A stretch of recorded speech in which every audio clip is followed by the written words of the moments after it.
Thank you, Dr. Blasey, for it. A lot of people are proud of you today.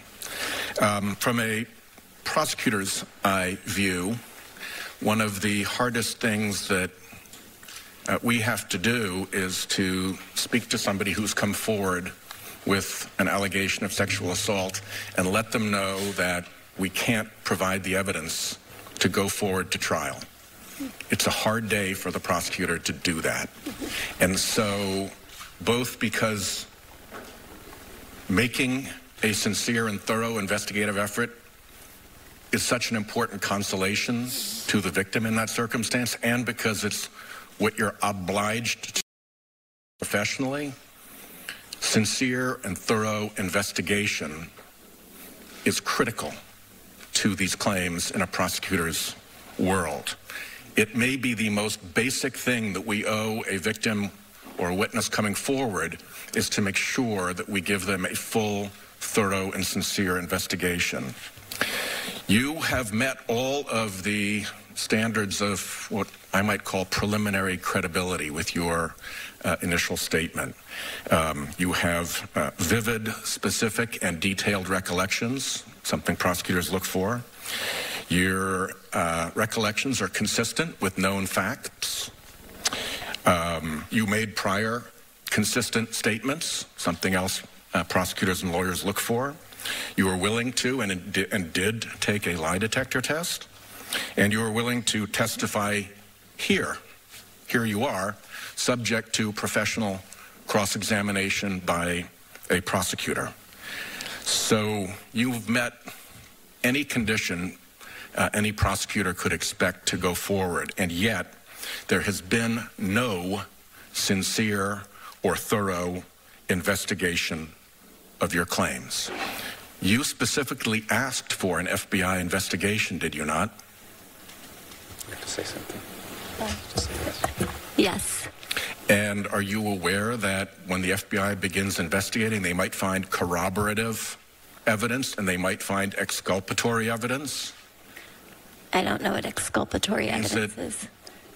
Not helpful to your recollection and version of events, helpful to the accused? Understood, yes. So it could go either way?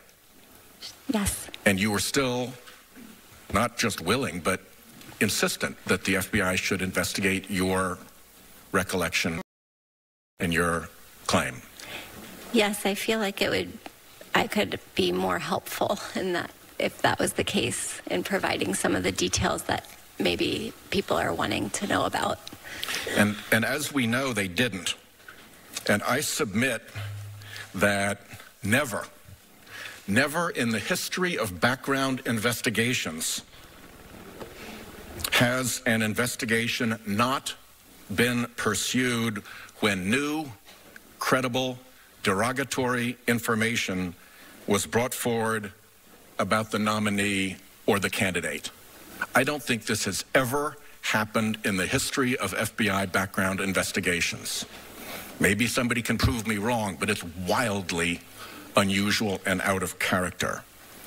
And in my view, it is a grave disservice to you, and I want to take this moment to apologize to you for that, and to report to anybody who might be listening that when somebody's willing to come forward, even under those circumstances, even having been not given the modicum of courtesy and support of a proper investigation, you've shown yourself particularly proud in doing that. And the responsibility for the decision to have this be, I think, the only background investigation in history to be stopped as derogatory information came forward belongs with 13 men: the President, Director Wray of the FBI, and the 11 members of the majority of this committee.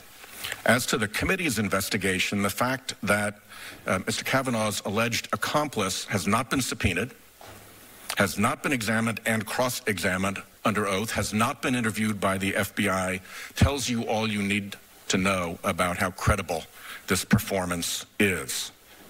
The very bare minimum, the person who comes forward is owed is sincere and thorough investigation, and you've been denied that, and I will make a personal pledge to you here that however long it takes, in whatever forum I can do it, whenever it's possible, I will do whatever is in my power to make sure that your claims get a full and proper investigation, and not just this. Thank you for being here.